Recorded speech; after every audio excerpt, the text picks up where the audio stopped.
Volkswagen Polo 2003 version, the windshield wipers not working. I had this issue with my car and I had to replace the whole mechanism, which is actually in there. You can see some of it. So in my case, the windshield wipers engine was completely busted.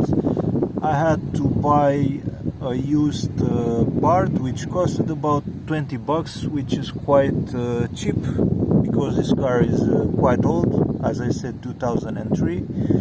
After I replaced the whole mechanism, it works just like new. So basically you'll need to remove pretty much everything from here, have access to the engine over there.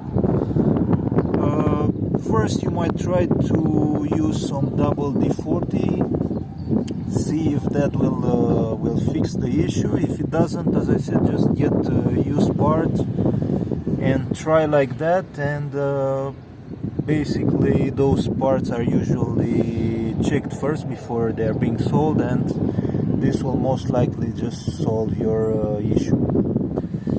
So if you found the video useful, please subscribe, and thank you for watching.